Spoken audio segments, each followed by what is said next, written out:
Another video. तो जैसा कि मैंने एडी मतलब एडी एंड M2 ये बहुत इम्पोर्टेंट सब्जेक्ट हैं। सो मैंने इनको अपलोड कर दिया, सो जाके आप लोग चेकआउट कर सकते हैं इंजीनियरिंग बॉयज चैनल पे। सो अब हम बात करेंगे बेसिक मैकेनिकल इंजीनियरिंग। सो ये दोनों के लिए काम करने वाले हैं। अगर आप बैक का एग्ज़ाम दे रहे हैं या आपका मेन एग्ज़ाम है। बैक के एग्ज़ाम में इसलिए बोल रहा हूँ जिनका फर्स्ट सेमेस्टर पे बी फिजिक्स ग्रुप था, तो उसमें आपको बेसिक मैकेनिकल इंजीनियरिंग देखने को मिल सकता है। मतलब देखने को क्या मिल सकता है, होता ही ऑब्वियस सी बात है। एंड सेकंड सेमेस्टर में जिसका फिजिक्स का ग्रुप है उसमें भी BME है। सो जो फर्स्ट सेम का रिजल्ट आया था 4 जून को, सो उसमें बहुत से लोगों की बैक्स आई हैं BME में।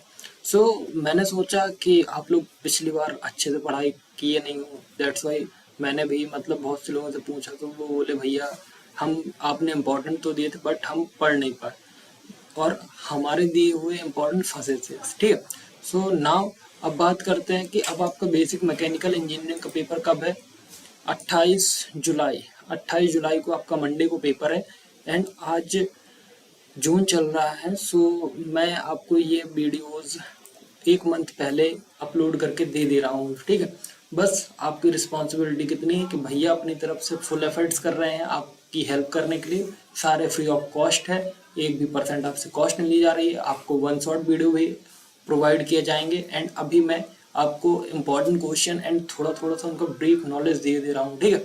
So without skipping the video आप पूरा वीडियो को देखिए, समझिए और क्वेश्चन को नोट डाउन करिए और उनको पढ़ना शुरू करिए। यहाँ पे मैं आपको क्वेश्चन देने वाला हूँ। ठीक है। Question plus topic. तो चलिए वीडियो को करते हैं शुरू। सो सबसे पहले मैं आप लोगों से एक रिक्वेस्ट करना चाहूँगा कि हमारे इंजीनियरिंग क्वेश्चन को सपोर्ट करें। एंड आप लोग पता नहीं यार, थोड़ा सा मेरे को भी सपोर्ट करिए यार।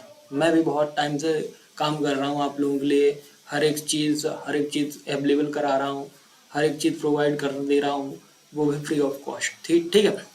और ना तो मैं आपको कोई मतलब भटकाने वाला ज्ञान देता हूँ ना कुछ, मैं आपको एकदम जेन्युइन और एकदम जो आपके काम की चीज़ें हैं वो ही देता हूँ। ठीक है।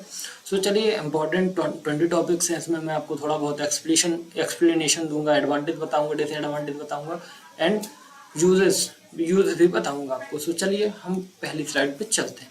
सो जैसा कि आप लोगों ने देखा कि बेसिक मैकेनिकल इंजीनियरिंग का इम्पोर्टेंट वीडियो है ये। सो चलिए, सो सबसे पहला जो इम्पोर्टेंट वीडियो को पहला जो क्वेश्चन है वो है आपका टेंसाइल टेस्ट। तो tensile test and stress strain curve. So ये one of the most important topic है BME का, जो फर्स्ट यूनिट से ये आता ही आता है। तो मतलब इसमें क्या होता है, देखो मटेरियल जो होता है, मटेरियल आप रॉड समझ लो। ठीक है। सो मटेरियल टेंसाइल लोड के साथ कैसे बिहेव करता है, ये है इसका मतलब। एक छोटा सा नॉलेज दे रहा हूँ, एक्सप्लेनेशन कि टेंसाइल टेस्ट मतलब आपने आपने छड़ तो समझते होंगे ना, जो घर बनाने की यूज की जाती है। ठीक है। सो अपन उसको अगर खींचें तो उसका स्ट्रेस और स्ट्रेन कर्व मतलब वो कब जाके मतलब उसकी स्ट्रेंथ कितनी है और वो डक्टिलिटी कितनी है, मतलब उसको अपन मेजर करते हैं कि कितना फोर्स लगाने पे ये टूट जा रही है और कितना फोर्स सह जा रही है। इसका मतलब ये है। ठीक है। सो मटेरियल टेंसाइल लोड के साथ कैसे बिहेव करता है, इसका एडवांटेज क्या है, स्ट्रेंथ और डक्टिलिटी मेजर करने के लिए जरूरी होता है। डिसएडवांटेज क्या, सिर्फ टेंसाइल लोड के लिए ही वैलिड होती है। यूजेस क्या, मटेरियल क्वालिटी और डिज़ाइन वेरिफिकेशन। सो ये आपको मटेरियल की क्वालिटी भी बता देती है और डिज़ाइन वेरिफिकेशन भी देती है। So first question I hope clear हो गया होगा आप लोगों का। So now move from second question.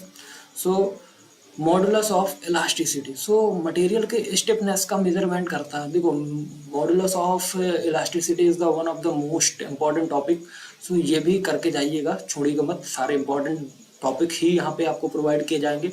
Modulus of elasticity मतलब मटेरियल के स्टिफनेस का मेजर। ठीक है। एडवांटेज क्या है इसकी, स्ट्रक्चरल डिजाइन के लिए जरूरी होता है और डिसएडवांटेज ब्रिटल एंड डक्टाइल के लिए अलग अलग वैल्यूज जरूरी होते हैं। ठीक है। यूजेस क्या है, देखो बीम और साफ्ट। बीम तो समझते हो ना, जो घर की बीम होती है, एंड साफ्ट के लिए डिजाइन में आता है, यूज करते हैं। ठीक है। इस मतलब ये बीम की इलास्टिसिटी और शाफ्ट की इलास्टिसिटी के लिए काम करता है। Now move from next question, Hooke's law. This topic is also important because ये कई बार 7 नंबर या 14 नंबर में भी पूछ लिया जाता है। सो डिफॉर्मेशन लोड के प्रोपोर्शन में होती है, मतलब इलास्टिक रेंज भी बोल सकते हैं आप, ठीक है, मतलब डिफॉर्मेशन लोड के प्रोपोर्शन में होती है, ठीक। अब बात करते हैं इसके एडवांटेज का। सिंपल डिज़ाइन थ्योरी होते हैं। And now disadvantage, plastic range के लिए वैलिड नहीं है, ठीक है। यूजेस क्या है, स्प्रिंग एंड इलास्टिक डिज़ाइन। सो अगर आप स्ट्रिंग को अपन खींचेंगे तो वो हुक्स लॉ पे ही आता है, और बाकी आपको मैं वन शॉट वीडियो में सारी चीज़ें एक्सप्लेन कर दूंगा विथ डेप्थ एक्सप्लेनेशन, ठीक है। Now move from second, composition of carbon steel. So iron and carbon, देखो सॉरी, आयरन एंड कार्बन 0.1 से 2% और कम क्वांटिटी में मैग्नीशियम एंड सिलिकॉन, ठीक है। मतलब सीधी सीधी बात है कि यहाँ पे कंपोजिशन ऑफ कार्बन और स्टील, ठीक है, कंपोजिशन दिख रहे हैं अपन कार्बन और स्टील का। सो इसके एडवांटेज क्या है, देखो एडवांटेज ये है कि पहले तो ये स्ट्रॉन्ग होता है और कॉस्ट इफेक्टिव होता है। कॉस्ट इफेक्टिव का मतलब ये होता है कि हम अपने, मतलब ये समझ लो इसकी ज़्यादा कॉस्ट नहीं होती है, ठीक है। डिसएडवांटेज का, ब्रिटल हो ज़्यादा नहीं है, ज़्यादा है, ब्रिटल हो जाता है ज़्यादा कार्बन के साथ, ब्रिटल हो जाता है, मतलब अगर आप ज़्यादा कार्बन को ऐड कर दो तो ये ब्रिटल हो जाता है, ठीक है। यूज़ कहाँ होता है, कंस्ट्रक्शन और मैकेनरी में, ठीक है। So now next, basic mechanical properties. So basic mechanical property में अपन बात करते हैं, जैसे ये 4-5 टाइप की हैं basic mechanical properties, like strength हो गया, टफनेस हो गया, and third is ductility and hardness. So सारे शब्दों से आप रूबरू होंगे। अगर नहीं रूबरू होंगे तो मैं आपको बता देता हूँ। स्ट्रेंथ मतलब स्ट्रेंथ चेक करना कि इसकी स्ट्रेंथ कैसी कितनी है। सपोज आपकी स्ट्रेंथ देखा जाए कि आपकी स्ट्रेंथ कितनी है, मतलब कब थक जा रहे हो। सपोज आपको कोई काम दिया जाए, बेटा कब थक जा रहे हो, ठीक। सो जब तक आप काम कर रहे हो वो आपकी स्ट्रेंथ है। टफनेस, सपोज आप जो ब्रिक्स होती है, ब्रिक्स में आप पानी डालो तो वो मतलब अपना फॉर्म चेंज ना करे, तो it is called toughness. Ductility and hardness हमारी होती है, जैसे वो आपने केमिस्ट्री के फर्स्ट चैप्टर में पढ़ी होगी हार्डनेस के बारे में, तो ये वो वाले हार्डनेस है। सो एडवांटेज, मटेरियल सिलेक्शन के लिए जरूरी होती है। डिसएडवांटेज है, एक प्रॉपर्टी इंप्रूव करने पे दूसरी कम हो जाती है। देखो अगर आप स्ट्रेंथ को मतलब इंप्रूव करोगे तो टफनेस कम हो जाएगी, टफनेस को ज़्यादा करोगे तो डक्टिलिटी कम हो जाएगा, एंड डक्टिलिटी को ज़्यादा करोगे तो हार्डनेस कम हो जाएगी। यूजेस क्या है, engineering design and quality testing में यूज होता है। And now next, viscosity, liquid के फ्लो का रेजिस्टेंस। जो अपन का लिक्विड फ्लो होता है उसका रेजिस्टेंस होता है विस्कोसिटी। एडवांटेज क्या, पंप और फ्लूइड डायनेमिक्स के लिए जरूरी होता है। And disadvantage, high viscous fluid come effective होता है, ठीक है। यूजेस कहाँ होता है, पंप डिजाइन और लुब्रिकेशन। लुब्रिकेशन भी एक टॉपिक है, 3rd यूनिट है आपका, उसके बारे में भी हम मतलब हम सारे आपको इम्पोर्टेंट एंड आपको वन शॉट वीडियो प्रोवाइड करेंगे। सो ये इंपॉर्टेंट टॉपिक्स का वीडियो होने वाला है, एंड थोड़ा थोड़ा सा हम यहाँ पे एक्सप्लेनेशन दे रहा है। नाउ नेक्स्ट है method of measure temperature and vernier caliper. So ये देखिए, वर्नियर कैलिपर तो आपको पूछा जाता है, टेम्परेचर और लेंथ मेजर करने के लिए काम आता है, ठीक है। वर्नियर कैलिपर से तो आप रूबरू होंगे ही, ठीक है। एंड नाउ नाउ इसका एडवांटेज है high precision measurement, and disadvantage careful handling जरूरी है। uses quality control और inspection. Now next, working of RTD. RTD resistance temperature के साथ चेंज होती है। RTD वर्किंग करनी है आपको, पूरा RTD ही कर लेना है, वर्किंग बस नहीं करनी पूरी आपको। RTD का पूरा वर्किंग प्रिंसिपल एंड ना सभी चीज़ करनी है आपको। मैं आपको वन शॉट वीडियो प्रोवाइड करूँ तो आप लोग एक बार देख लीजिए। सो एडवांटेज क्या है, हाई एक्यूरेसी रहती है और स्टेबिलिटी रहती है। डिसएडवांटेज क्या है, कॉस्टली रहता है और फ्रिगल रहता है। यूज कहाँ पे होता है, इंडस्ट्रियल टेम्परेचर मेजरमेंट में। Now next, sine bar. So आपको वर्नियर कैलिपर भी करना है, इनके डायग्राम भी करना है और साइन बार भी करना है। देखो साइन बार जो हमारा है, देखो वर्नियर कैलिपर हमारा लेंथ मेजरमेंट के लिए किया जाता है, लेकिन ये जो साइन बार होता है ये एंगल मेजरमेंट और सेट करने के लिए प्रिसीजन टूल्स हैं ये, ठीक है। मतलब इसको सेट करने के लिए यूज़ किया जाता है, मतलब कोई चीज़ सेट करनी है जैसे किसी भी एंगल पे और एंगल मेजरमेंट करना है, ये उसके लिए यूज़ की जाती है, ठीक है। एडवांटेज क्या है, हाई प्रिसीजन रहता है एंगल में मेजरमेंट का। डिसएडवांटेज का लिमिटेड रेंज और टाइम कंज्यूमिंग रहता है। टूल्स मेकिंग और इंस्पेक्शन इसका यूज होता है। Now next question, fluid and it's classification. तो देखो लिक्विड और गैस के बिहेवियर का क्लासिफिकेशन पढ़ते हैं यहाँ पे अपन। एडवांटेज का पंप डिजाइन के लिए जरूरी होता है। डिसएडवांटेज कॉम्प्लेक्स फ्लूइड बिहेवियर का एनालिसिस चैलेंजिंग होता है। यूज कहाँ किया जाता है, पाइप के डिजाइन में और फ्लूइड डायनेमिक्स में, ठीक है।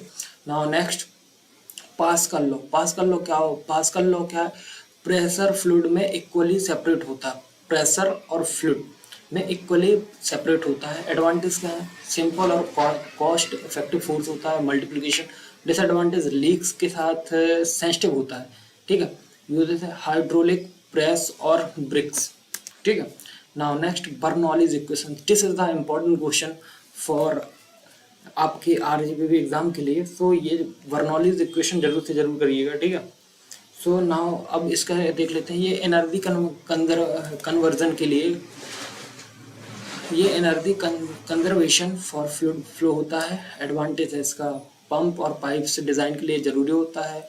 डिसएडवांटेज का फ्रिक्शन और विस्कस इफेक्ट इग्नोर करता है। यूजेस क्या है, पाइप डिज़ाइन और वेंचुअर मीटर, ठीक है। Now next question, turbines. ये सारे देखो, ये आपको मैं इंपॉर्टेंट क्वेश्चन दे रहा हूँ और ये बहुत बार ही पूछे गए। सो प्लीज़ आप इनको अंडर एस्टिमेट मत कीजिएगा, अदरवाइज आपको रोना पड़ सकता है। आप फर्स्ट सेमेस्टर के स्टूडेंट से पूछ सकते हो आप, ठीक है। आप लोग ध्यान से पढ़िएगा एंड आप समझिएगा कि भैया जो दे रहे हैं वो आपको इम्पोर्टेंट क्वेश्चन नहीं दे रहे हैं, नहीं आपको बाद में पछताना हो सकता है अगर आप फर्स्ट सेमेस्टर स्टूडेंट जैसे लापरवाही करते। क्योंकि देखो मैं तो दे दूंगा, आप अपना मतलब 100% नहीं दोगे तो भाई मैं कुछ नहीं कर सकता, ठीक है। आप मेरे साथ गद्दारी कर लो चल जाएगा, बट अपने साथ गद्दारी मत करो यार, इतना दूर रह रहे हो पढ़ रहे हो। सो प्लीज़ ध्यान से पढ़ो। टर्बाइंस फ्लूइड एनर्जी को मैकेनिकल एनर्जी में कन्वर्ट करता है। एडवांटेज हाई एफिशिएंसी और लॉन्ग लाइफ रहती है। डिसएडवांटेज का कॉस्टली और मेंटेनेंस जरूरी होता है। यूजेस क्या है, पावर जनरेशन, हाइड्रो और स्टीम, ठीक है। Now next, hydraulic machine. Hydraulic machine क्या होता है कि लिक्विड प्रेशर के साथ काम करने वाली मशीन। और एडवांटेज का हाई परफॉर्मेंस होता है कम एफर्ट के साथ। डिसएडवांटेज लीक्स और मेंटेनेंस इश्यूज होते हैं। यूजेस क्या है, लिफ्ट और हाइड्रोलिक प्रेसेस, ठीक है। तो ये इसके एडवांटेज डिसएडवांटेज यूजेस हैं। एंड नाउ नेक्स्ट हमारा zeroth law of thermodynamics. So zeroth law, first law and second law ये इंपॉर्टेंट है। तो जीरोथ लॉ क्या कहता है हमारा कि ए और बी थर्मल इक्विलिब्रियम में है, बी और सी में है, ठीक है। तो ए और सी भी है। देखो इट मीन्स अगर ए और बी थर्मल इक्विलिब्रियम है एंड बी और सी भी हमारे थर्मल इक्विलिब्रियम है, तो हमारा जो ए है एंड जो हमारा सी है वो भी थर्मल इक्विलिब्रियम ही होगा। एडवांटेज क्या है, टेम्परेचर मेजरमेंट का बेस होता है। डिसएडवांटेज का कॉम्प्लेक्स सेटअप के लिए काम किया जाता है, कम एप्लीकेबल है। यूजेस क्या, थर्मोमीटर और थर्मल सेंसर, ठीक है। Now next, first and second law of thermodynamics. First law क्या होता है, एनर्जी कंजर्व होती है एंड सेकंड होता है जो हीट कम से ज़्यादा टेम्परेचर की तरफ नहीं जाता, ठीक है। जो हीट होती है वो हीट कम से ज़्यादा टेम्परेचर की तरफ नहीं जाता। मतलब एडवांटेज क्या है इसके, थर्मोडायनेमिक्स कैलकुलेशन का बेस होता है। Disadvantage real process ideal laws के आसपास कम करते हैं। यूज क्या है, इंजन डिज़ाइन और थर्मल इंजीनियरिंग, ठीक है। नाउ नेक्स्ट की तरफ बढ़ेंगे हम। नेक्स्ट हमारा थर्मोडायनेमिक्स सिस्टम। सिस्टम और सराउंडिंग का स्टडी होता है। इसमें एडवांटेज क्या है, एडवांटेज है एनर्जी और मैटर्स का एनालिसिस। डिसएडवांटेज कॉम्प्लेक्स सेटअप के लिए चैलेंजिंग होता है। यूजेस क्या, ऑल थर्मल इंजीनियरिंग एप्लीकेशन, ठीक है। फिर आता है steam engineering and steam generators. Steam बनाकर एनर्जी यूटिलाइज करने का मेथड होता है। एडवांटेज है हाई एनर्जी और एफिशिएंसी। डिसएडवांटेज है हाई प्रेशर, हैजर्ड्स और मेंटेनेंस कॉस्ट। यूजेस क्या है, पावर प्लांट और इंडस्ट्रीज, ठीक है।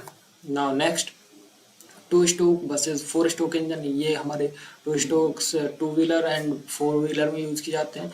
So 2 strokes मतलब 1 resolution per combustion, 4 stroke is equals to 2 resolution per combustion, ठीक है। एंड एडवांटेज क्या है इसमें, 2 स्ट्रोक लाइट और पावरफुल होता है, 4 स्ट्रोक फ्यूल एफिशिएंट होता है। डिसएडवांटेज का स्ट्रोक पॉल्यूशन ज़्यादा होता है, 4 स्ट्रोक कॉस्टली होता है। यूजेस क्या, बाइक, कार और small machinery. So last question, last important question है thermal efficiency of OTTO cycle. Engine efficiency का measure based on comparison ratio होता है। Advantage high efficiency for higher compression and ratio. Disadvantage knock और material limitation होता है। Use कहाँ होता है, petrol engine design. So now अब हमने सारे इंपॉर्टेंट देख लिए, तो मैं आपको एक बात बता दूं, प्लीज़ आप इन इम्पोर्टेंट क्वेश्चन को करिए एंड मेरी गारंटीज है कि इन्हें 20 टॉपिक के अंदर से ही आएगा। बाकी आपको कुछ करने की ज़रूरत नहीं है। अगर आप अच्छे मार्क्स डिज़र्व करते हो तो प्लीज़ करिएगा, अगर आप अच्छे मार्क्स डिज़र्व नहीं करते तो मत करिएगा। आप भी पहले सेमेस्टर जैसे स्टूडेंट की तरह ही बैक लेके आइए। लेकिन मैं यही आशा करूँगा कि आप मेरे साथ मतलब देखो या ना देखो, बट आप अपने साथ गद्दारी मत करो, मेरा यही कहने का मतलब है। क्योंकि 5 मिनट की वीडियोस पे सेमेस्टर ख़त्म नहीं होता, प्लीज़ अंडरस्टैंड करिए। प्लीज़ 5 क्वेश्चन है, 5 चीज़ में या 5 मिनट में सेमेस्टर ख़त्म नहीं होता। मैं बार बार स्टूडेंट्स को रिकॉल कर रहा हूँ, बट स्टूडेंट बात समझने की कोशिश नहीं कर रहे हैं एंड बैक्स आएंगे। अगर आप एक बार लूप में फंस गए तो आपको प्रॉब्लम हो जाएगी, आपको कोई साथ नहीं दे पाएगा भाई। सो आई होप ये वीडियो अच्छा लगा होगा, तो please do like, subscribe and सब। मिलते हैं नेक्स्ट वीडियो में, तब तक के लिए बाय।